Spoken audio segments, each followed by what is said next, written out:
Hi, I'm Richard, and this is my wrap-up video for the end of the Retro Challenge in April 2017. So the Retro Challenge is a challenge to do something cool with old computers throughout a month and blog about what you're doing, have a bit of fun and kind of informal competition as well.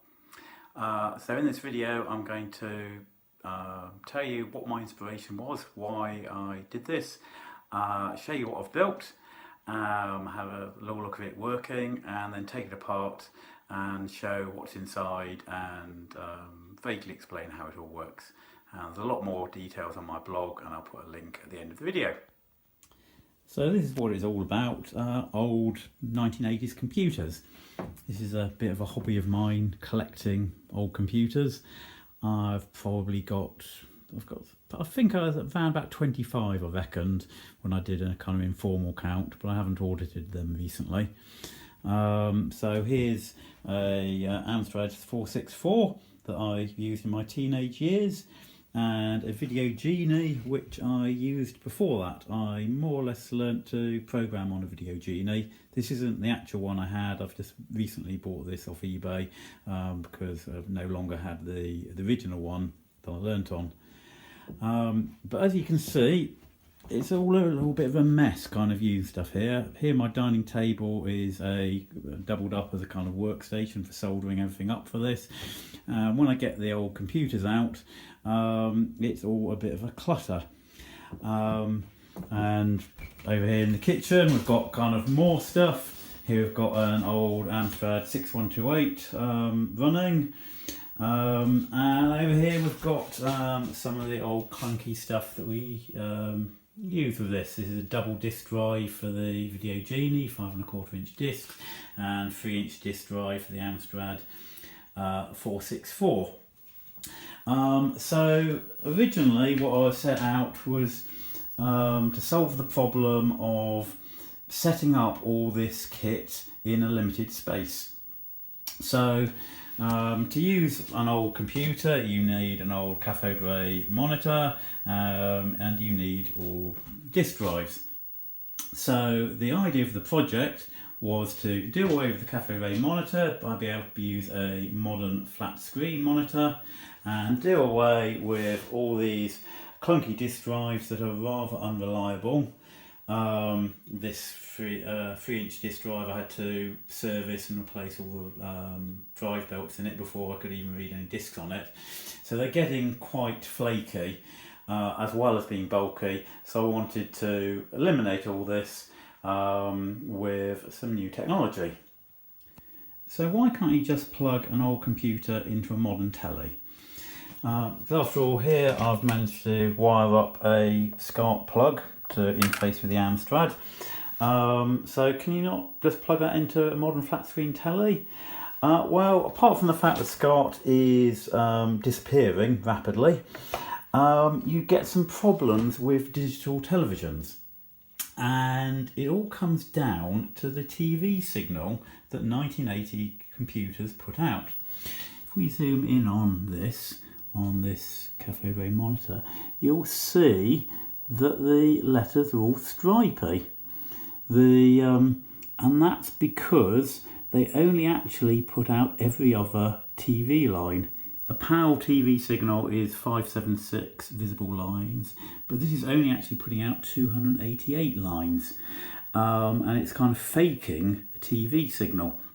Now you can feed this into an analog TV and it's fine. It's just it just puts out nothing on the blank lines, and your eyes kind of make it look kind of okay. The problem is you feed that into a modern TV, flat screen digital TV, and it tries to digitize it, and the timing signals are a bit off, which sometimes confuses it. And even if it manages to correctly digitize this weird timed signal, then these what they call scan lines, these blank lines in between, confuse the deinterlacer because they're expecting a interlaced signal, and they try and deinterlace it and do clever software interpolation. And when fed a this is actually a progressive signal with only half frame, then it messes up and you get all kinds of weird motion artifacts if you're going to try and play games. So we need to do some clever processing in order to get a digital screen to process it correctly.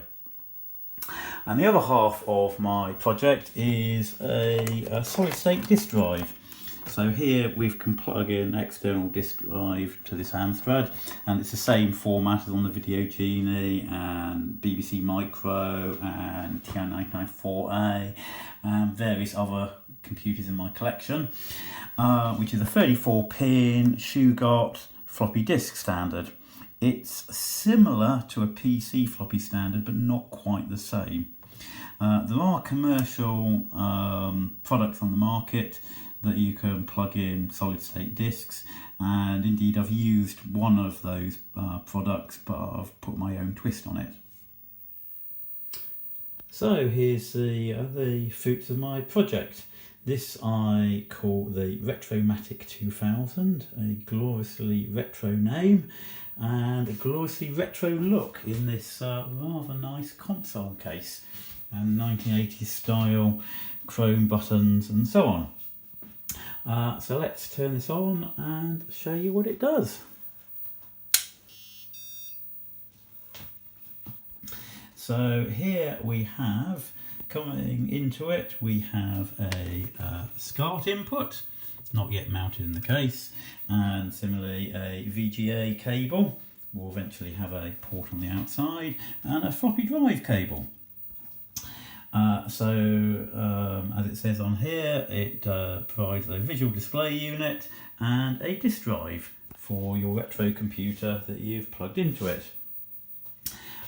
So looking at the video first of all, here we get a lovely crisp image coming out of the Amstrad that is being converted from that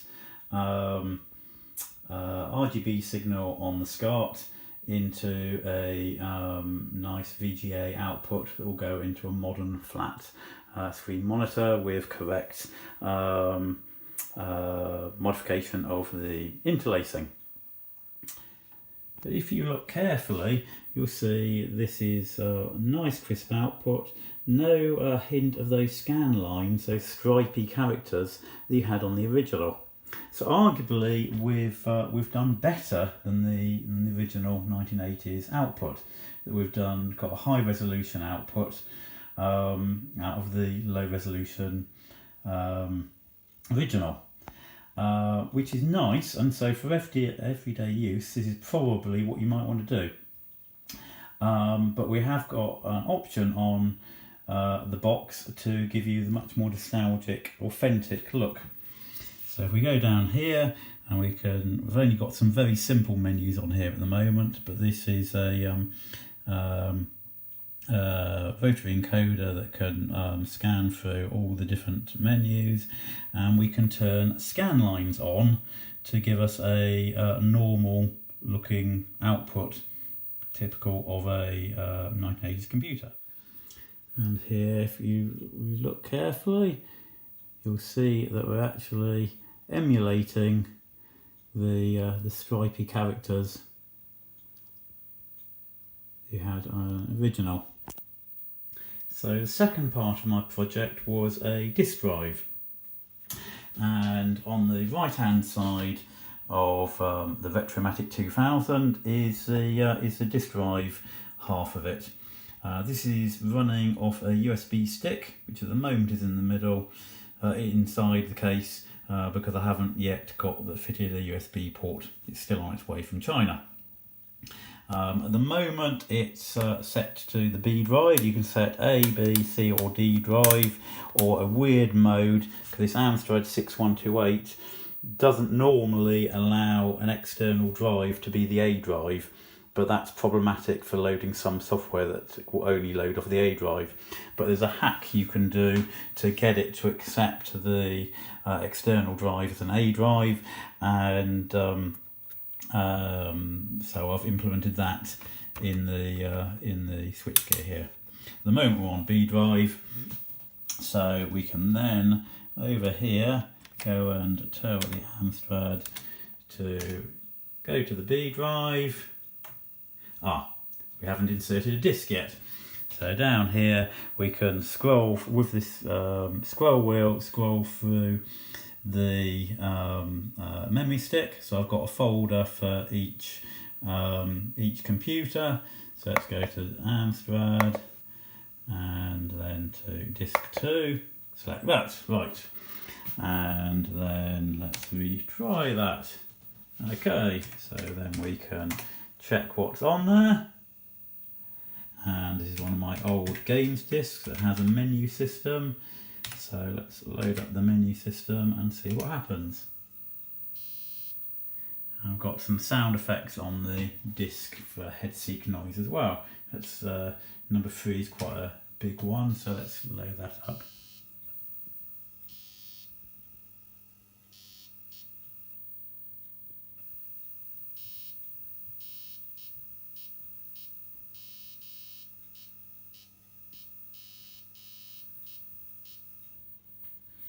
And there we go, and a game loaded off USB stick, no mechanical discs involved. So that's what the RetroMatic 2000 does. I expect quite a few of my viewers will be interested in how this actually works. So let's open up the case and see what's inside. So a whole load of electronics here. So in the main part of the case here, we've got 2 LCD displays with green backlights. This one has a parallel data input, and this one has a serial link data input. Then on the main case here, we have 2 rotary encoders that have clicks and rotary sensing for counts the number of clicks around. So we've got 2 of those, and the central switch for disk selection, which isn't actually wired up yet. I'm running out of time for my Retro Challenge entry, so that was the one thing I haven't managed to wire up yet, sadly. So then in here we have 3 circuit boards. 2 of these I've bought in, and one of them I've made myself. So let's disconnect the power, and then I'll go through them in turn and show you what I've got. So this one on the right, this is a commercial video converter board. It's got a frame buffer conversion, and the idea is it will do analog video to analog video, pretty much anything in to anything out. So you've got input ports along this side, and you've got output ports on this side. This thing, great big thing here, the heatsink, is a TV5725 frame buffer conversion chip, which does all the work. Then over this side you have a system on a chip that does, well, originally would have done an on-screen menu to set configuration parameters, which then squirt registers into this frame buffer conversion chip. But sadly, the on-screen menus, this is designed for very basic video conversion. The board is actually sold for arcade machine operators who want to replace old cathode ray tube monitors in arcade machines with flat panels. But they're not designed for this weird 288p signal that comes out of a 1980s computer. But the chip on it here, the TV5725, can cope with it if you put the right registers in, which is what my board here in the middle is doing. So that is squirting the correct registers values in there to get the correct video conversion. Then over here on the left is another board I've bought in. This is a commercial USB floppy drive emulator by Gotek. You get these very cheaply shipped from China. There's a USB stick at the front there, along with a couple of control buttons. At the back, the floppy cable and power, and then lots and lots of wires, which is where I've hacked it. This by default emulates a PC floppy drive, not a Shugart standard one. But there's a guy from France who makes a HXC floppy drive emulator for retro computers, and he's produced a firmware that you can buy quite cheaply to reflash the Gotek to give you the Shugart standard. So that's what I've done. I've flashed the ROM on this to give it the right standard. But I wanted to do a little bit more with it than is possible with the standard firmware. And then we get to the board in the middle. This is my own creation. So this is what I've spent most of the time on. So I'll get this out of the case so we can look at it a bit closer and then go into a more detailed look. Right, so here we are with the RetroMatic 2000 all opened up and back on my workbench, otherwise known as the dining room table. So this board here is what I've been working on over the last month, which is basically an interface board between these two commercial components. So the brains are right at the back here. In a socket is an Arduino Nano clone. You can barely see it because I've got headers all the way around with ribbon cables going in. That's because I've used every single input-output pin on the Arduino to control this. So much so I've even had to use the serial port pins there, so that whenever I flash it I have to disconnect two of the cables. And over here the Nano has an extra two analog inputs. They're only inputs, they're not outputs, and they analog only. They're basically just extra inputs to the multiplexer for the analog to digital converter, and I've had to use those as digital inputs with some cunning code to speed up the sampling rate. So I've really kind of maxed out the hardware there. So the Arduino handles the communication between all the bits. It runs all the user interface. Well, not quite all. It handles the parallel data connection to the video mode LCD. It reads both of these rotary encoders through some interrupt handlers I've written for rotary encoder code for the Arduino, and runs the menus. For the floppy drive, can talk to a LCD display directly via the serial links. That's why I've got a little I2C serial board on the back of that, and that's connected into the Gotek hardware for the display.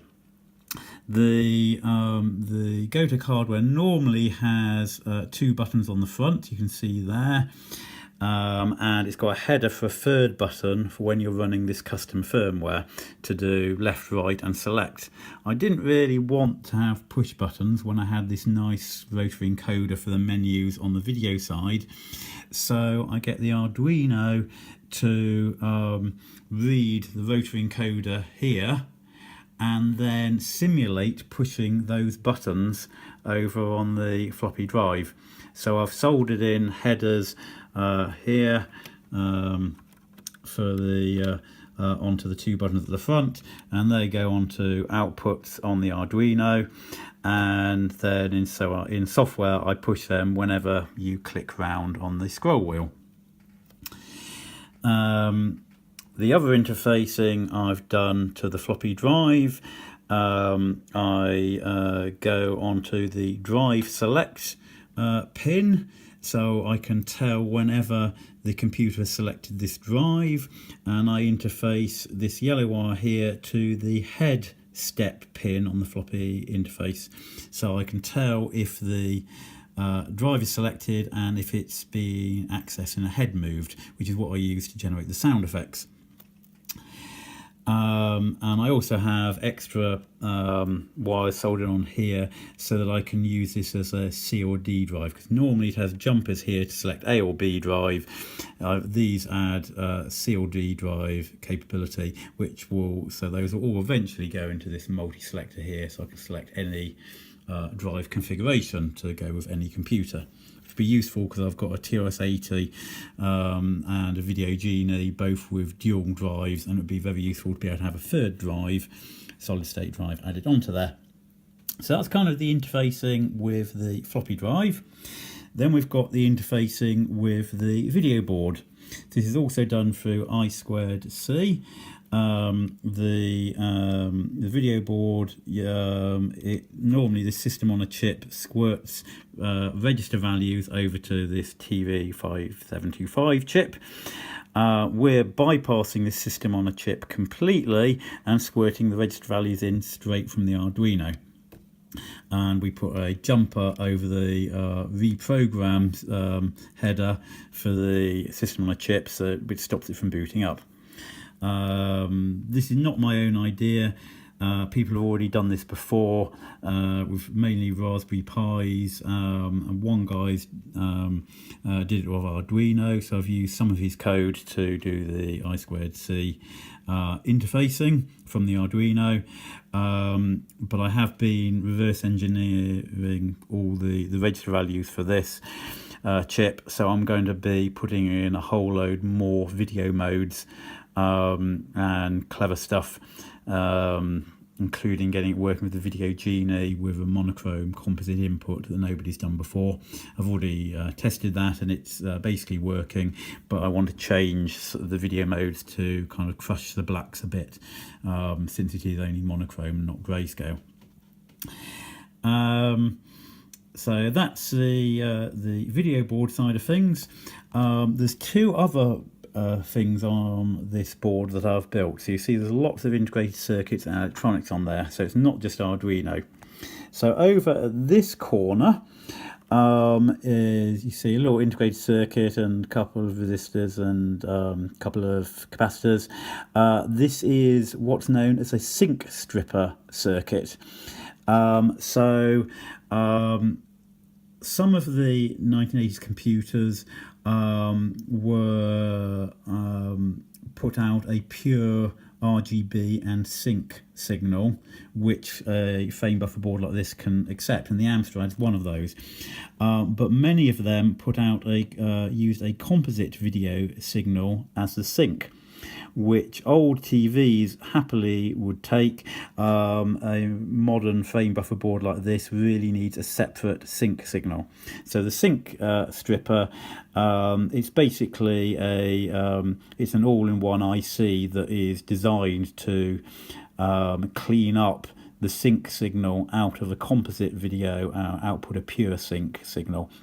So this is just the circuit based off the data sheet for that IC.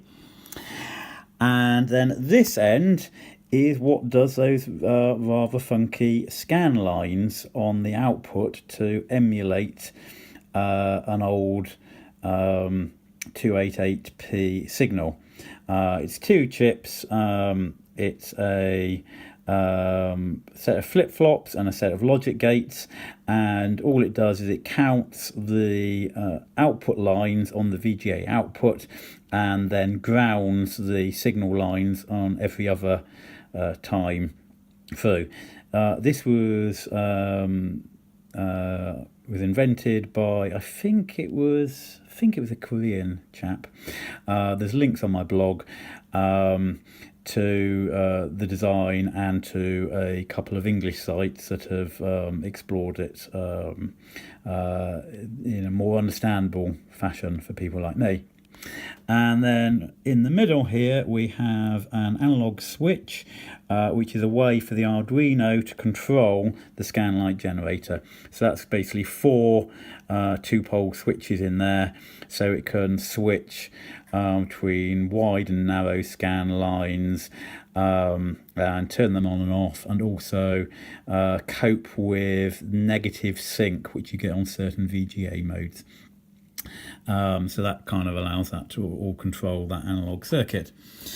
And all that's left around here, we've got a whole load of headers for power and a blank space on the board there, which is where I'm going to have a DC to DC converter, because eventually when it arrives from China I'm going to have a much beefier DC power supply, which will allow me to use this with the Amstrad 464 over there, because that has an external disk interface that needs power, and it gets its power down the floppy cable in a non-standard configuration. So eventually, once I've got enough power on this board, I'll feed power down the floppy cable. Well, not just down any floppy cable, because that would knacker any other drivers plugged into it. So I'm going to have 2 connectors on here, and you connect into whichever one. You can connect to a standard one or the 464 one, which gives you power to the floppy controller, which I'll probably paint red to make sure that I never plug one in accidentally and blow up other equipment. So that's about it. That's the RetroMatic 2000. That's my entry to the April 2017 Retro Challenge. My name's Richard, and if I'm able to edit this in time, I'll put the URL to my blog up on top of this, so that if you want to go and see more details of how I built it, you can follow along with the build. I've also got my circuit diagrams on there if you want to build this yourself. The software I'll eventually get up on GitHub if you're interested in that, and I haven't put it up yet. Drop me an email and nag me and I'll get it put up there. My name's Richard. Thank you for watching.